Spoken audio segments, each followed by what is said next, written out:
నమస్తే, నేను Vamshi. Welcome to prime time news. డీటెయిల్స్లోకి వెళ్లే ముందు హెడ్లైన్స్ చూద్దాం.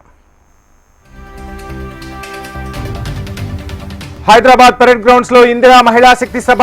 ఆర్టీసీ బస్సులు, పెట్రోల్ బంకులను అందజేసిన సీఎం రేవంత్.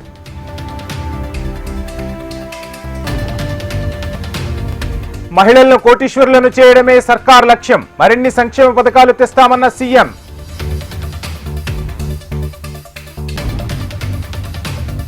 ప్రజాభవన్లో ఎంపీలతో డిప్యూటీ సీఎం బట్టి భేటీ. రాష్ట్రానికి రావాల్సిన నిధులు సాధించాలని సూచన.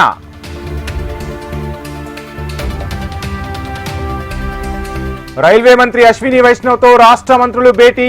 పెండింగ్ ప్రాజెక్టులు పూర్తి చేయాలని కోమటిరెడ్డి, సీతక్క, సురేఖ వినతి.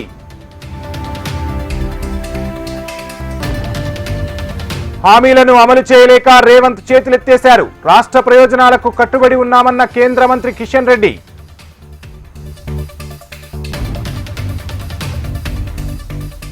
మార్కాపురంలో కార్యకర్తలతో సమావేశమైన సీఎం చంద్రబాబు. కష్టపడి పనిచేసిన వారికి అండగా ఉంటామని హామీ.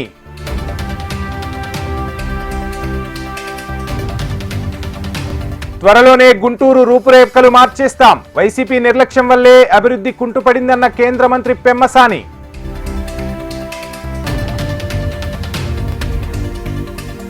గుజరాత్లోని నౌసరీలో పర్యటించిన మోడీ. మహిళల భద్రతకు అనేక కార్యక్రమాలు చేపట్టామన్న ప్రధాని.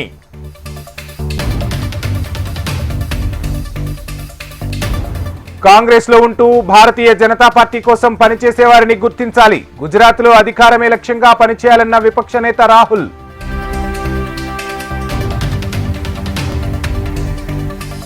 ఢిల్లీలో కొత్త పథకానికి బీజేపీ సర్కార్ శ్రీకారం. మహిళా సమృద్ధి స్కీమ్ కు కేబినెట్ గ్రీన్ సిగ్నల్.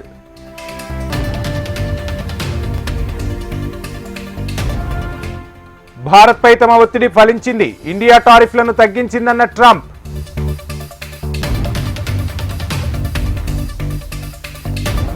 వీసా నిబంధనలను మరింత కఠినతరం చేసిన యుఎస్. సోషల్ మీడియా వివరాలు వెల్లడించాలన్న హోంల్యాండ్ సెక్యూరిటీ.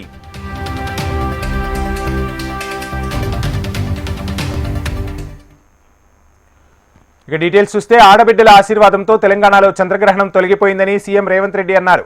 అంతర్జాతీయ మహిళా దినోత్సవం సందర్భంగా సికింద్రాబాద్ పెరేడ్ మైదానంలో ఏర్పాటు చేసిన మహిళా శక్తి సభలో ముఖ్య అతిథిగా సీఎం పాల్గొన్నారు. మహిళలను ఆర్థికంగా బలోపేతం చేస్తేనే రాష్ట్రం 1 ట్రిలియన్ ఆర్థిక వ్యవస్థ అవుతుందని, అందుకే మహిళల అభివృద్ధి ధ్యేయంగా ఆర్థిక వ్యవస్థను బలోపేతం చేయాలని కేబినెట్ మీటింగ్లో నిర్ణయించినట్లు తెలిపారు సీఎం రేవంత్. 10 సంవత్సరాలు మా ఆడబిడ్డలకు చంద్రగ్రహణం పట్టింది. 10 ఏళ్లలో ఏ రోజు కూడా స్వయం సహాయక సంఘాలు మండల కేంద్రానికి వెళ్ళడానికి కూడా ఏనాడు ప్రభుత్వం అవకాశం కల్పించలే. ఈనాడు మండలాలే కాదు, జిల్లాలే కాదు, ఈరోజు రాష్ట్ర రాజధానిలో ఆడబిడ్డల ఆత్మగౌరవం తలెత్తుకొని నిలబడే విధంగా తమ శక్తిని ప్రదర్శించిందంటే చంద్రగ్రహణం అంతరించిపోయింది. ఈనాడు ఆడబిడ్డలు వెలుగులు చూస్తున్నారు, ఆడబిడ్డలు స్వేచ్ఛను చూస్తున్నారు, ఆడబిడ్డలు సంక్షేమాన్ని చూస్తున్నారు. అన్నిటికంటే ఆడబిడ్డలు ఆత్మగౌరవంతో పరేడ్ గ్రౌండ్లో మాకు ఆత్మగౌరవం ఉంది, మేం నిలబెడతాం, ఈ తెలంగాణ రాష్ట్రాన్ని ముందుకు నడిపిస్తామని ఈ ఆడబిడ్డలు ఇక్కడికి వచ్చి వేలాదిగా ఈరోజు తమ గలం వినిపిస్తున్నారు. సంఘాలకు సహాయం అందించాలి, సంఘాలను బలోపేతం చెయ్యాలి.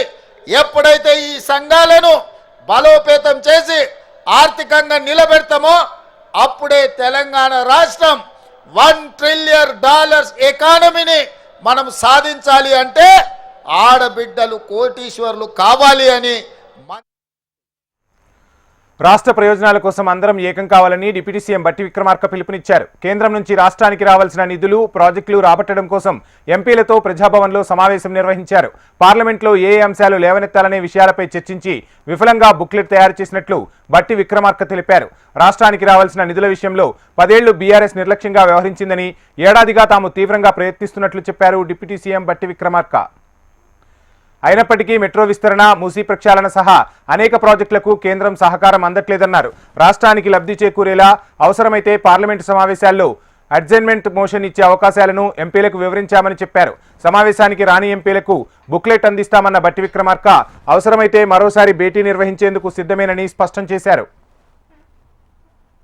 కాంగ్రెస్ పార్టీ సంబంధించిన పార్లమెంట్ సభ్యులు అట్లాగే టీఆర్ఎస్ పార్టీ సంబంధించిన పార్లమెంట్ సభ్యులు రాజ్యసభలో ఉన్నటువంటి వారిని, ఎంఐఎం పార్టీ సంబంధించిన గౌరవ పార్లమెంట్ సభ్యుల్ని, భారతీయ జనతా పార్టీ సంబంధించిన పార్లమెంట్ సభ్యులు, కేంద్ర ప్రభుత్వంలో ప్రాతినిధ్యం వచ్చిన మంత్రులతో సహా అందరికి కూడా ప్రత్యేకంగా ఆహ్వానించడం జరిగింది. కాంగ్రెస్ పార్టీ సంబంధించిన పార్లమెంట్ సభ్యులు, ఎంఐఎం సంబంధించిన పార్లమెంట్ సభ్యులు సమావేశానికి వచ్చారు. వారందరికి కూడా రాష్ట్ర ప్రభుత్వం నుంచి హృదయపూర్వకమైనటువంటి ధన్యవాదాలు తెలియజేస్తా ఉన్నాం. ఈ సమావేశానికి రావాలని ప్రత్యేకంగా ఆహ్వానించినప్పటికి కూడా టీఆర్ఎస్ పార్టీ సంబంధించిన పార్లమెంట్ సభ్యులు ఏ కారణాల చేతనో మరి సమావేశానికి రాలేకపోయారు. అట్లాగే భారతీయ జనతా పార్టీ సంబంధించినటువంటి పార్లమెంట్ సభ్యులు కానీ వారు కూడా కొన్ని కారణాల చేత సరే సమయం మాకు అంతగా వేర్వేరు కార్యక్రమాల్లో రాలేకపోయాం అని వారు ఒక సందేశాన్ని కూడా పంపించారు. సరే ఏది ఏమైనప్పటికీ ఈ రోజు రాష్ట్ర ప్రభుత్వం నుంచి మేము ఇచ్చినటువంటి ప్రజెంటేషన్, లేఖలు,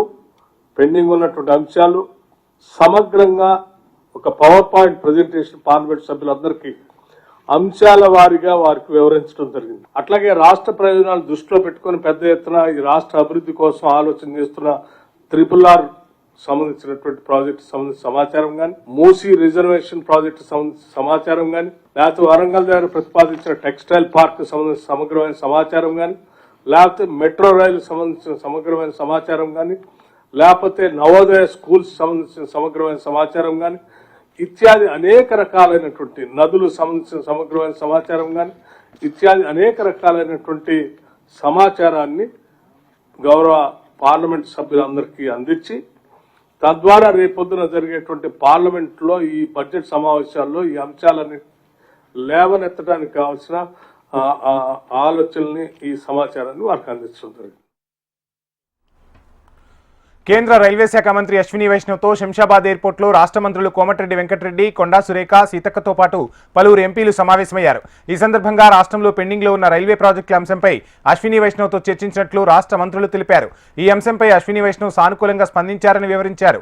ఓఆర్ఆర్ చుట్టూ రైల్వే లైన్ వేసేందుకు అంగీకారం తెలిపినట్లు మంత్రి కోమటిరెడ్డి వెంకటరెడ్డి తెలిపారు. పెండింగ్ పనులకు కేంద్ర మంత్రి సానుకూలంగా స్పందించడం శుభసూచకమన్నారు మంత్రి కొండా సురేఖ. ఇక్కడున్న బీజేపీ నాయకులు, బీజేపీ ఇద్దరు కేంద్ర మంత్రులు సహా 6 పార్లమెంట్ కూడా రిక్వెస్ట్ చేస్తున్నాం. రాజకీయాలకు ఇది సమయం కాదు, ఏ ఎన్నికలు లేవు, మీరు కూడా మాతో కలిసి రండి. రాజపేట డివిజన్ అనేది ఇంపార్టెంట్. ఆంధ్రలో 5 డివిజన్లు ఉన్నాయి. మొన్ననే వాల్తేరు డివిజన్ కూడా ఏర్పాటు చేశాం. ఇవాళ హైదరాబాద్ తర్వాత పెద్ద మహానగరం అంటే వరంగల్. ఇవాళ అక్కడ టెక్స్టైల్ పార్క్ వచ్చింది, ఎయిర్పోర్ట్ వస్తున్నది. ఎయిర్పోర్ట్ అడ్వాన్స్గా మేము ల్యాండ్ ఎక్కేజ్ అమౌంట్ ఇవ్వడం కాదు, సీఎం గారు వెరీ సీరియస్గా ఉంటేనే ఈ స్టేజ్కి వచ్చింది. అది ఎవరో వచ్చి మేము ఇచ్చినామని చెప్పుకొని దానికి పర్వాలేదు. 10 ఏళ్ళు వాళ్ళ అధికారం కేంద్రంలో, అప్పుడెందుకు ఇవ్వలేదు, అప్పుడెందుకు అప్రూవల్ రాలేదు, ఇప్పుడెందుకు? సమాజంలో మహిళలు సమానత్వం అందుకున్న రోజునే మన రోజు అవుతుందని తెలంగాణ మహిళా సంక్షేమ పంచాయతీరాజ్ శాఖ మంత్రి సీతక్క అన్నారు. అంతర్జాతీయ మహిళా దినోత్సవం సందర్భంగా the obstetrics gynaecological society of Hyderabad దీర్ఘ స్వచ్ఛంద సంస్థ ఆధ్వర్యంలో హైదరాబాద్ నక్లెస్ రోడ్లో నిర్వహించిన కార్యక్రమంలో మంత్రి పాల్గొన్నారు. ఈ సందర్భంగా నిర్వహించిన వాగ్దాన్ రన్ను మంత్రి సీతక్క జెండా ఊపి ప్రారంభించారు.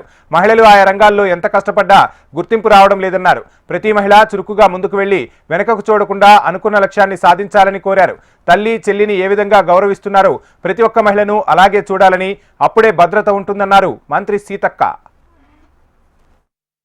ఇలాంటి కార్యక్రమాలు మనం నిర్వహించుకోవడం మనకు చారిత్రక అవసరము.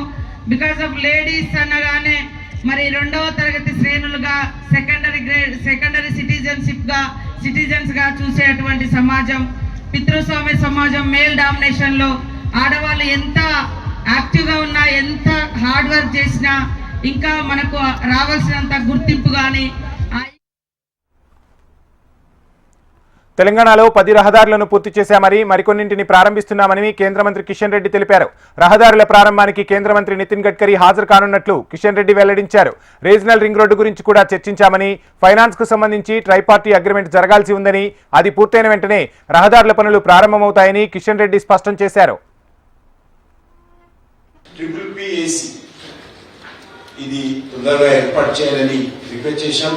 అదేవిధంగా ఈ ప్రాజెక్టు వీలైనంత తొందరగా కేంద్ర కేబినెట్ ఆమోదం పొందాలని కూడా చెప్తే వెంటనే దానికి సంబంధించినటువంటి ఆదేశాలు కేబినెట్ నోట్ ప్రిపరేషన్ చేయాలని చెప్పి నితిన్ గడ్కరీ గారు తన మంత్రివర్గ అధికారులకు నా ముందే సమావేశంలో చెప్పారు.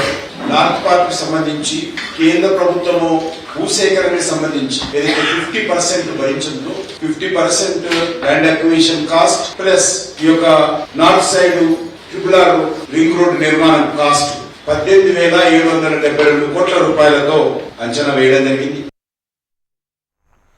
నవోదయ విద్యాలయ ఏర్పాటుకు మాజీ మంత్రి సుదర్శన్ రెడ్డి అడ్డుపుల్ల వేస్తున్నారని ఎంపీ ధర్మపురి అరవింద్ మండిపడ్డారు. రూరల్లో వద్దంటూ బోధన్లో నిజాం షుగర్స్ భూమిలో ఏర్పాటు చేయాలనడం సిగ్గుచేటని వ్యాఖ్యానించారు. కాంగ్రెస్ ఎమ్మెల్యే పని కూడా తానే చేయాల్సి వస్తుందని తీవ్ర ఆగ్రహం వ్యక్తం చేశారు. రేవంత్ సర్కార్ బీజేపీ ఎమ్మెల్యేలకు నిధులు ఇవ్వడం లేదని ఆరోపించారు. ఎంపీల సమావేశంలోనూ కాంగ్రెస్ రాజకీయం చేసిందని, తమకు ప్రోటోకాల్ ఆహ్వానం అందలేదని ఎంపీ ధర్మపురి అరవింద్ విమర్శలు ఎక్కుపెట్టారు. ఈయన పని చేయనిస్తుండో ఆ కాంట్రాక్టర్ సాగొడుతుండో. నేను ఒక్క కాంట్రాక్టర్ నేను ఉల్టా పైసలు ఇప్పిస్తా మాట్లాడి, నేను అందరితో ముఖ్యమంత్రితో మాట్లాడి ఫండ్స్ రిలీజ్ చేయించిన. ఇలా కాంగ్రెస్ ఎమ్మెల్యేల పని కూడా నేనే చేస్తున్నాండి. ఎంపీలు అందరినట బట్టి విక్రమార్క గారు పిలిచారు. బట్టి విక్రమార్క గారు అంటే నాకు గౌరవం, నాకు దగ్గర మంచి ఆయన. నిన్న లెటర్ పెట్టి 3-4 సార్లు ఫోన్లు కూడా చేసిండు. నేనేమో ఆ ప్రోగ్రామ్ ఈ ప్రోగ్రామ్ తిరుగుతున్నా గంత. తెలంగాణ రాష్ట్రానికి జగద్గిరిగుట్ట గుండెకాయ అన్నారు ఎంపీ ఈటెల రాజేందర్. అన్ని జిల్లాలకు సంబంధించిన పేద ప్రజలు జగద్గిరిగుట్టలో నివసిస్తున్నారని తెలిపారు. వారి మనోభావాలు, విశ్వాసాలకు ప్రతీకగా దేవాలయాలు ఉన్నాయని చెప్పారు. అలాంటి దేవాలయాలను సంరక్షించకుండా కూల్చే ప్రయత్నం చేస్తే తీవ్ర పరిణామాలు ఎదుర్కొంటారని ఈటెల రాజేందర్ హెచ్చరించారు. ప్రభుత్వ భూముల్ని కాపాడటానికి హైడ్రా కృషి చేయాలని, కానీ ప్రజల జోలికి వచ్చి వారి నమ్మకం మీద దౌర్జన్యం చేస్తే ఊరుకునే ప్రసక్తే లేదని హెచ్చరించారు ఈటెల రాజేందర్. 17 గుళ్ళకి ఇచ్చినటువంటి నోటీసుల్ని బేషరతుగా విడుదల చేసుకోవాలని చెప్పి నేను డిమాండ్ చేస్తా ఉన్నా. ఇక్కడ స్థానిక ఎంపీగా వాళ్ళ కాలుకు మునిగితే పన్నుతో పీకే సర్వీస్ చేస్తానని చెప్పి హామీ ఇచ్చినా తప్పకుండా జగదిగుట్ట పేద ప్రజానికానికి అడ్డగా ఉంటా. వాళ్ళ సంస్కృతి, సాంప్రదాయాలు, విశ్వాసాలు, సనాతన ధర్మాన్ని కాపాడే దాంట్లో వాళ్ళ బిడ్డగా ఇలా ఫోర్ ఫ్రంట్లో ఉంటా అని చెప్పి ఇలా ఆశీర్వదిస్తా ఉన్నా. ప్రభుత్వం వెంటనే నాగర్ కర్నూలు జిల్లా దోమలపెంట ఎస్ఎల్బీసీలో 15వ రోజు రెస్క్యూ ఆపరేషన్ కొనసాగింది. టెన్నెల్లో గల్లంతైన వారి కోసం బృందాలు సెర్చ్ చేస్తూనే ఉన్నాయి. ఇదిలా ఉంటే ఎస్ఎల్బీసీని మంత్రి ఉత్తమ్ కుమార్ రెడ్డి సందర్శించారు. సహాయక చర్యలను పర్యవేక్షించారు. రెస్క్యూ ఆపరేషన్పై అధికారులతో సమీక్షించారు. టెన్నెల్లో జరుగుతున్న సహాయక చర్యలపై వివరాలు అడిగి తెలుసుకున్నారు. నిన్న కేరళ నుంచి వచ్చిన క్యాడ్వర్ డాగ్స్ బృందంతో టెన్నెల్లో సెర్చ్ ఆపరేషన్ కొనసాగింది. టీబీఎం చుట్టుపక్కల కొన్ని ప్రదేశాలను ప్రత్యేక జాగిలాలు గుర్తించాయి. అయితే జీపీఆర్ రాడార్ గుర్తించిన ప్రాంతాల్లోనే కేరళ క్యాడ్వర్ డాగ్స్ తిరగడంతో అక్కడ తవ్వకాలు ప్రారంభించాయి బృందాలు. ఎన్డీఆర్ఎఫ్, సింగరేణితో పాటు మొత్తం 12 టీమ్స్ ఈ రెస్క్యూ ఆపరేషన్లో పాల్గొంటున్నాయి. Back to news. గడిచిన 9 నెలలుగా రాష్ట్రంలో బూతులు వినిపించడం లేదని సీఎం చంద్రబాబు అన్నారు. మార్కాపురంలో ఏర్పాటు చేసిన కార్యకర్తల సమావేశంలో ముఖ్యమంత్రి చంద్రబాబు పాల్గొన్నారు. ప్రస్తుతం అసెంబ్లీ సమావేశాలు ప్రశాంతంగా సాగుతున్నాయని తెలిపారు. ఎన్నికల సమయంలో తాను వేసిన ప్రతి అడుగు విజయం కోసం వేసిందేనని గుర్తు చేసుకున్నారు. పార్టీలో నిలబడి పోరాడిన ప్రతి కార్యకర్తకు తప్పక న్యాయం చేస్తామని చంద్రబాబు హామీ ఇచ్చారు. అడుగునా మీరు చూశారు, ఇప్పుడు కూడా మీటింగ్లు అడిగారు. 9 నెలలుగా బూతులు మాట్లాడడం మానేశారు. అసెంబ్లీ ప్రశాంతంగా ఉంది, బయట కూడా బూతులు వినపడం లేదు అని సర్వత్రా హర్షాన్ని వ్యక్తం చేసే పరిస్థితికి వచ్చారు. రాజకీయాలకు వచ్చింది తిట్టుకోవడానికి కాదు, దూషించుకోవడానికి కాదు, పోటీపడి ప్రజా జీవనంలో మార్పులు తీసుకురావడానికి, జీవన ప్రమాణాలు పెంచడానికి. అలాంటిది మనం చూస్తే ఒక శత్రువుల మారిగా మనల్ని కావాలని ఏ విధంగా వేధించారో మనం చూశాం. ఎప్పుడైనా సరే మీరు గుర్తుపెట్టుకోవాల్సింది, ప్రజా కోర్టులో ఎవరు తప్పు చేసినా దోషులుగా నిలబడక తప్పదు. అదే 2024లో జరిగింది. ఇక్కడ నేను మిమ్మల్ని కోరేది, మనం గెలిచాం, అయితే రాష్ట్రం కోసం పోరాడాం. నేను కూడా ఎప్పటికప్పుడు ఈ పార్టీని కాపాడుకుంటూ వచ్చినప్పుడు మీరు చూస్తే మొన్న ఎన్నికల్లో కూడా ఎవ్రీ స్టెప్ మీరు చూసుంటారు. కొన్ని మీకు అనుమానాలు వచ్చాయి, ఏం చేస్తారు, ఎట్లా ముందుకు పోతారని. నేను వేసిన ప్రతి ఒక్క అడుగు కూడా సునాయాసంగా పార్టీ గెలవడానికి దోహదం చేసే విధంగా అడుగులేశాను తప్ప ఇంకోటి కాదు. ఆ విషయం మీరు గుర్తుపెట్టుకోవాల్సిన అవసరం ఉంది. గుంటూరు జిల్లాలోని నందివెలుగు బ్రిడ్జ్ను కేంద్ర మంత్రి పెమ్మసాని పరిశీలించారు. నందివెలుగు ఆర్వీబో నిర్మాణానికి కావాల్సిన 36.91 కోట్ల నిధులను కేంద్రం ఒకేసారిగా విడుదల చేసిందని చెప్పారు. 2014 నుంచి 2019 వరకు నందివెలుగు బ్రిడ్జ్ నిర్మాణం 10 కోట్లతో జరిగిందన్నారు. వైసీపీ అధికారంలోకి వచ్చిన తర్వాత నిర్మాణ పనులు పూర్తిగా ఆపివేశారని దుయ్యబట్టారు. నాటి నుండి నేటి వరకు ఎలాంటి పనులు చేయకుండా గాలికి వదిలేశారని ఆరోపించారు. రాష్ట్రంలో ఎన్డీఏ సర్కార్ అధికారంలోకి వచ్చిన తర్వాత కేంద్రంతో మాట్లాడి నిధులు మంజూరు చేయించామన్నారు. ముందు వచ్చినప్పుడు ఈ ప్రాంతాన్ని మేము విజిట్ చేశాం. నజీర్ గారు చెప్పినట్టు 2014లో శాంక్షన్ అయితే ఆ రోజు తెలుగుదేశం పార్టీ ఉన్నప్పుడు కూడా 2017కి యాక్చువల్గా వర్క్ స్టార్ట్ అయింది. అంటే సమర్థవంతమైన ప్రభుత్వం ఉన్నప్పుడు కూడా ఒక బ్రిడ్జ్ శాంక్షన్ అయితే మున్సిపాలిటీ పర్మిషన్స్ తీసుకొని ల్యాండ్ ఎక్విజిషన్స్ చేసి అన్ని డిజైన్లు ఫైనలైజ్ చేసి చేయాలంటే 2-3 సంవత్సరాలు పట్టేటువంటి పరిస్థితి. అయితే 2 సంవత్సరాల్లో దాదాపుగా ఫినిష్ చేశారు. అయితే మధ్యలో ఆగిపోవడం వల్ల బ్రిడ్జ్ ఉపయోగం లేకుండా పోయింది. 5 సంవత్సరాల్లో దీనికి 5 ఎక్స్టెన్షన్లు ఇచ్చారు వైఎస్ఆర్ గవర్నమెంట్ ఉన్నప్పుడు. ఆ రోజు చేస్తుంటే 10 కోట్లతో అయిపోయేది పరిస్థితి. కానీ లేట్ చేయడం వల్ల 5 ఏళ్ళు ఇప్పుడు మొత్తం 10 కోట్ల రూపాయలు పెండింగ్ బిల్లులు, రివైజ్డ్ ఎస్టిమేట్స్ చేపిస్తే 27 కోట్ల రూపాయలు వచ్చింది. 36.9 మొత్తం అంటే 26.9 కంప్లీట్ చేయడానికి మీ అందరికీ నేను గుంటూరు ప్రజలందరికీ మాట ఇస్తున్నాం. అదేవిధంగా నజీర్ గారు మల్టిపుల్ టైమ్స్ దీని గురించి మాట్లాడుతూ ఉండేవారు నాతోటి. ముందు కొత్త బ్రిడ్జ్లు అన్నీ తీసుకొని చిన్నది ఆగిపోయిన దాన్ని తర్వాత తీసుకునే దాంట్లో ఒక స్ట్రాటజీ, ఒక ప్లానింగ్ తోటి దీన్ని బడ్జెట్లో ఆఖరికే పెట్టుకున్నాను. సో ఆ బ్రిడ్జ్లు శాంక్షన్ అయిన తర్వాత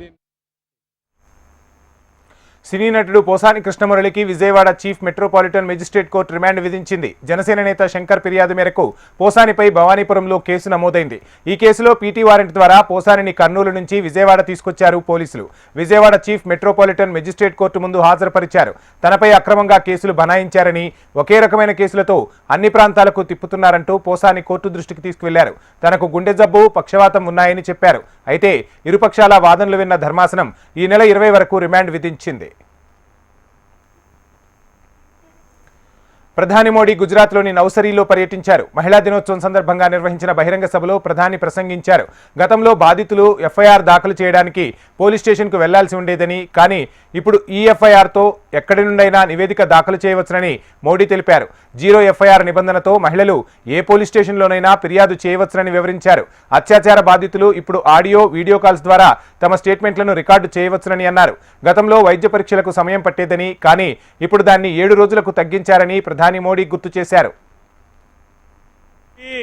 फौरन कार्रवाई करने में आसानी हो। 0 एफआईआर के प्रावधान के तहत कोई भी महिला अपने ऊपर अत्याचार होने पर किसी भी पुलिस स्टेशन में एफआईआर दर्ज करा सकती है। एक और प्रावधान किया गया है कि अब रेप विक्टिम का बयान पुलिस ऑडियो वीडियो के माध्यम से भी दर्ज कर सकती है। इसे भी గుజరాత్లో కాంగ్రెస్ కార్యకర్తల సమావేశంలో రాహుల్ గాంధీ హాట్ కమెంట్స్ చేశారు. సొంత పార్టీ నేతలపై ఆయన విరుచుకుపడ్డారు. కొందరు కాంగ్రెస్ నేతలు భారతీయ జనతా పార్టీతో చేతులు కలిపారని, కాంగ్రెస్ నేతలు భారతీయ జనతా పార్టీకి బి టీంగా పనిచేస్తున్నారని ఫైర్ అయ్యారు. బీజేపీకి బి టీంగా పనిచేస్తున్న వాళ్లను బయటకు పంపుతామని వార్నింగ్ ఇచ్చారు. కాంగ్రెస్లో నేతలకు కొదవలేదన్న రాహుల్ తెలంగాణలో కాంగ్రెస్కు 22% ఓట్లు పెరిగాయన్నారు. గుజరాత్లో విపక్షానికి 40% ఓటు బ్యాంకు ఉందని గుర్తు చేశారు. नेता हैं, बब्बर शेर हैं, मगर पीछे से चेन लगी हुई है और बब्बर शेर बंधे हुए हैं सब।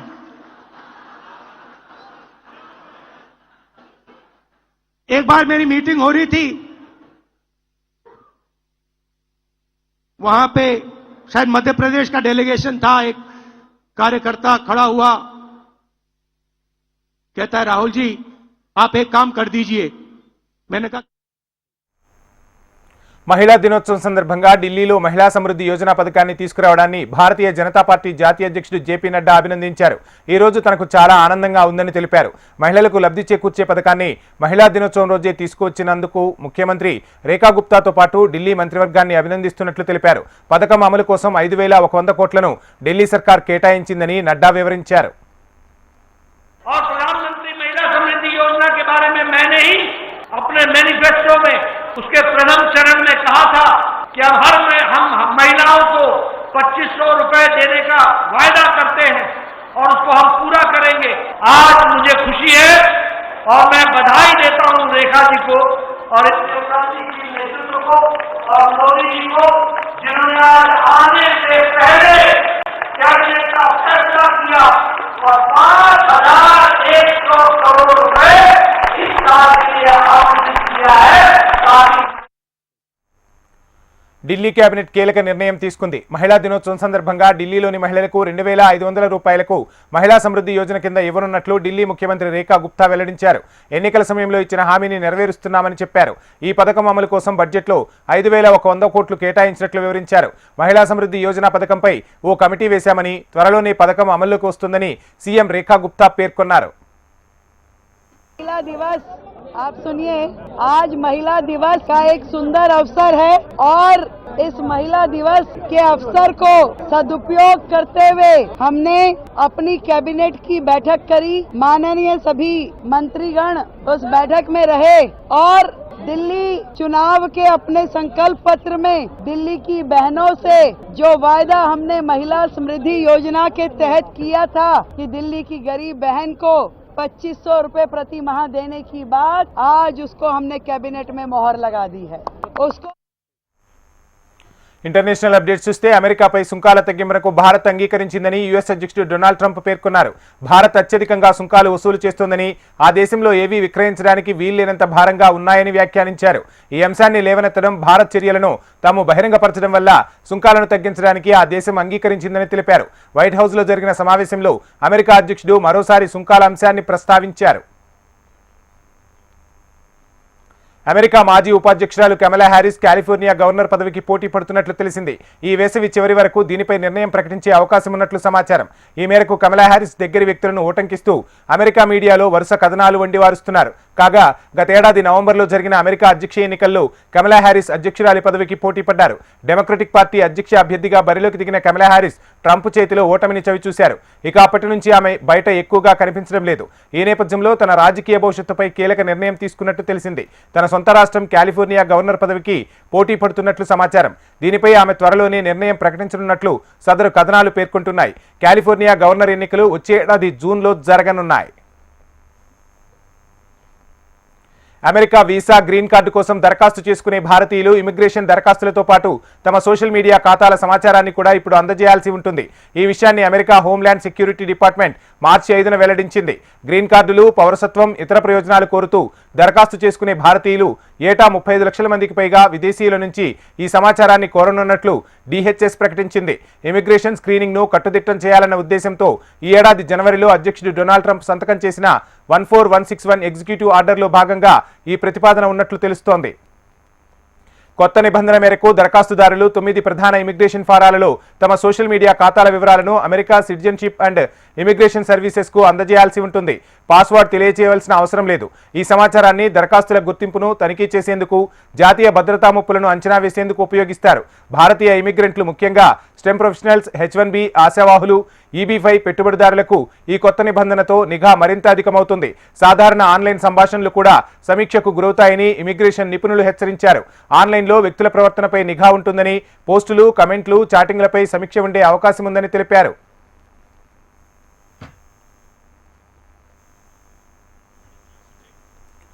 ఇవి ఇప్పటివరకు ఉన్న ప్రైమ్ టైం అప్డేట్స్. చూస్తూనే ఉండండి HM టీవీ. వార్త ఆగదు, నిజం దాగదు.